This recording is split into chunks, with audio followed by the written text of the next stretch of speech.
اللحظة هيك بس السلام عليكم.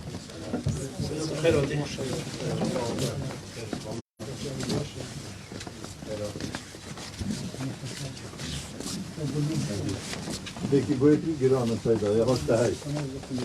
Ay hoş da hay. Tamam da şu bilgiden git açık. Ay hoş da hay. Ah. جناب سروکی سلاف بوده بود بسیار حالته و کری سروکی حکومت جناب ترک مسروری سلاف تبوی بوده بخواست سلامتی و بوده خواست انشاءالله خودی بشی انشاءالله بچی Bu da çıl bir saydadan git açık. Bas naşid vakti. Tamam bas. Ama onda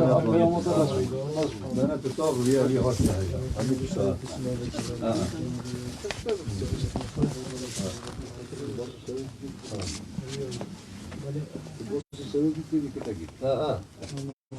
جماعة بس أحمد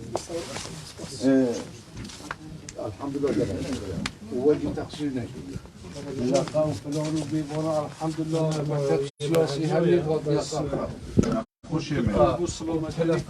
تلفن شخصی جلگل ما آخری بوده یا پتربی حسنی بفید امدی بوده و کاک سربستی تلفن کنه به جناب تجاهده بینی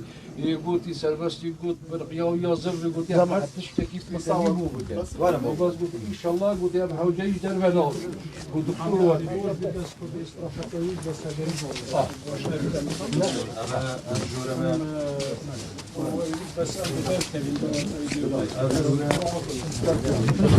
بله بینر نجا و کودیار دکتر علی تتر پارزگار دهوکی سردان نخوشخانه آزادی و جبوی نزیک پرسینا روشا هنرمند پیشمرگ حسن علی خنجری بکردنم دیسان دکتر علی تتری صاحب سروک بارزانی و سروک حکومت دیجی گهاندنم هنرمند نافبری هم دیسان اتکل داشتیم سروک و سنتیکا هنرمندان پارزگاه دهوکی رو بری گشتی روشن بیری هنری پارزگاه دهوکی جی جناب الدكتور بله دکتر اگر من بیشم که فندا دو تجوار خب کنه ایک اس نشن جدا جدا با خودم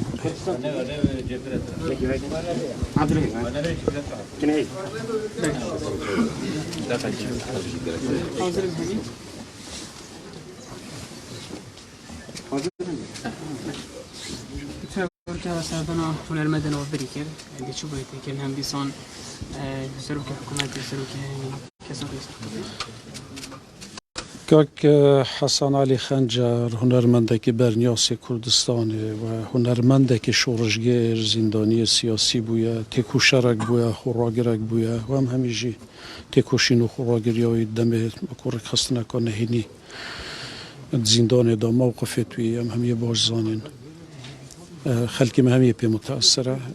سرکردات یا کردستان حتی تخواره نکم سردانوی کرده خوزا ساخ و سلامتی بود خوازین هر وسا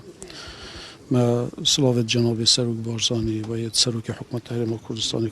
مسئول بارزانی کنو کل بغدای همی ید خماوی دا و بسیار حاله بید کنو دا خوزا سلامتی و بخواستی و پیویجی ده بوهیت کرن گل دکتر آجی همی تاخرفتی هم رو بره گشتی تندرستی ویره رو بره نخوشخانه آزادی الویره دکتور ادمه همی الویره رو بره گشتی روشنبیری سروکا سندیکا هنرمند کردستان همی الویرات حاضرن خلک ما همیت تخمه دا هزا پیشمرگی شنبه وزارت حوالت مید پارتی دموکرات کردستان لقا سنور شیخان یعنی همی برادر پروشن و یتسرخته دا خوزا ساخ و سلامتی بود خوازن چه پیویزی بیتن کاک حسن شایانی هنده خدمت باشی و بهت کردن و چه لازم بید انشالله دی بهت کردن یا دست خودی دا و پزشکت پیوندی دار به مسئول زور سپاس سيدة سيدي مودي سيدي